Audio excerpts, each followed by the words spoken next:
Have you ever tried decluttering advice that sounded like a great idea, but ended up making an even bigger mess? Because I've done that more times than I care to admit. So, over the years, I've tried just about every single piece of decluttering advice you could imagine.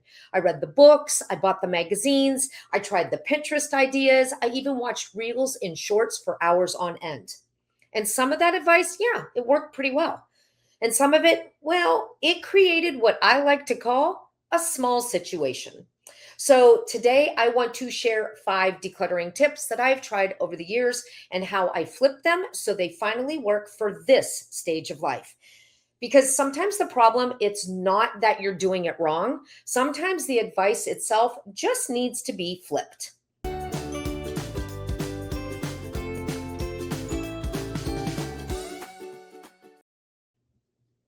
Hey there, I'm Tracy Lynn, and I help midlife women create homes that are right sized for the lives they're living today. And if you've been following me for any amount of time, you know that I really don't talk about decluttering much because I think decluttering, although helpful for many people, was just not the right fit for me. Now, even though I say that today, I did not feel that way for many years. I kept trying all the things. And like I said, some of them worked really well, but others, they just made a bad situation worse. And in some cases, a complete disaster. So let's dive into 5 decluttering tips that might just be keeping you stuck and what you can do to flip the script. Now, first up, decluttering tip number 1, just start filling a donation box. So, this is one I used all the time. You grab a box or a bag and you start hunting for things to get rid of, right? And at first, it feels really good because you're making progress. The box is filling up, and that gets you excited to keep adding more and more. And now you're feeling pretty proud of yourself like, this is great. This is working. Look at me go. But then something funny starts happening. You walk by the box and suddenly you think, maybe I should keep that sweater. So the sweater comes back out, right? And then a few minutes later, you walk by and you're like, oh, that bowl would be perfect for popcorn on movie night. So out of the box it comes. And before long, that donation box that was once full is now holding like one or two things because you second guessed yourself out of all the other stuff. Yeah, I used to do that one all the time. Things would go into the box, and 5 minutes later, they would come right back out. So here's the flip. What finally helped me was doing this backwards. So instead of asking, what should I donate? I started asking, what do I want to keep? So you choose your favorites first, the clothes you love wearing, the kitchen tools you actually use over and over again, the candles that don't make you sneeze when you light them. And once you pick the things you really want to keep, whatever is left becomes so much easier to let go of. Because now you're not deciding what to give away, you're simply seeing what no longer fits the life you're living today. And that can make all the difference. All right? Decluttering tip number 2, pull everything out so you can see what you have. Now, this advice does sound logical. Pull everything out so you can see what you have, and then you can decide what to get rid of.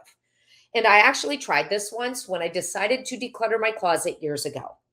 So I pulled everything out and laid it on my bed. And when that filled up, I started putting things on my chair. And when that filled up, I started putting things on the floor. Yeah, I had that much stuff. So there were clothes everywhere. But now, instead of one messy closet, I had an entire messy bedroom.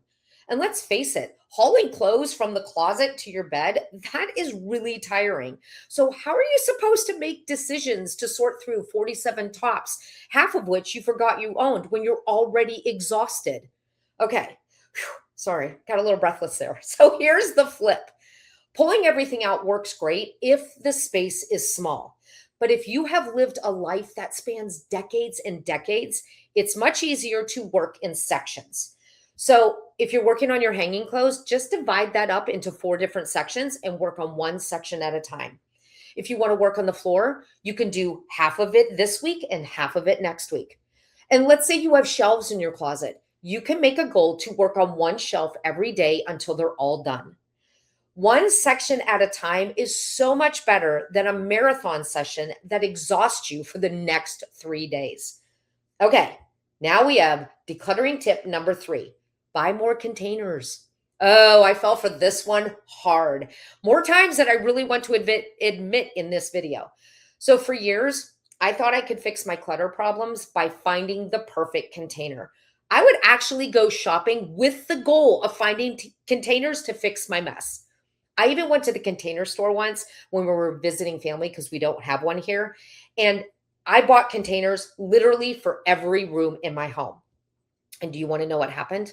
My mess didn't go away. It just became beautifully organized clutter. So, the organizing industry would have us believe that containers will fix our problems. And that might be true if the problem is small. But when you have lived a full life and your home reflects that life, containers often add to the problem instead of solving it. So, here's the flip. Containers do not fix clutter. They organize what you decide to keep. That means containers are the last step, not the first step. Right size the area first. Choose the things that actually fit your life today. And when you do that, many times you will just have a fraction of what you started with, and you might not even need a container at all. And that is a big win. All right, decluttering tip number 4, keep it just in case. Now, this one could be just a little bit sneaky because it feels like you're being responsible, right? You keep something just in case you might need it someday. And I did this one for years with so many things: extension cords, kitchen gadgets, clothes, random tools we collected over time. But that one tip had us holding on to things we just didn't have the space for, right? And at one point, I think we had enough extension cords to run electricity over 5 different counties. So here's the flip: keep a reasonable amount. Yes, that is a helpful part of it, right? But keeping everything, well, that becomes storage. And you hear me say this all the time: we do not want a home that is a storage unit. And that is the last thing you need, especially in midlife. So I want you to keep what fits, donate what doesn't, and get back to creating a home you love. All right, decluttering tip number 5, save it for the kids. Now, this one, I think almost every parent has said at some point. So you're holding something in your hands and you think, I better save this because my kids might want it someday. And I used that excuse for years. If I was not ready to make the decision, I could just save it for the kids. Problem solved. So I saved things, a lot of things. I had things in my basement, I had things in my attic. There were boxes and totes for them everywhere. All the things I was sure my kids would love to have someday. Then, when we got ready to move into our empty nester home, I thought, okay, now I can give these things to my kids. So I started asking, hey, do you want this? No. How about this? No. What about this one? Still no. I'm not kidding. Every single answer was no. So there I was, standing with these boxes and totes that I'd saved for my kids that my kids did not want. Talk about a mic drop moment for me. So here's the flip.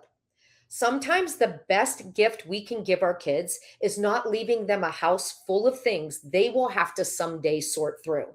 Sometimes the real gift is taking care of those decisions ourselves. Okay, I know that was hard. It was hard for me to hear. It probably is hard for you to hear too. But I do think it's an important message to get a hold of. Okay? All right. Now, if decluttering advice has ever made you stuck, remember, you're not alone. I tried a lot of it too. And sometimes when something is not working, you just need to pause, step back, and see if you can flip it so it does. Okay, that's all I have for you today. If you like this video, please give it a thumbs up and hit subscribe so I can keep creating content for women who want to right size their homes that fits their lives today. And if you want more help on right sizing, make sure you grab the free guide in the comments below. All right, take care, and I'll see you in the next video. Bye.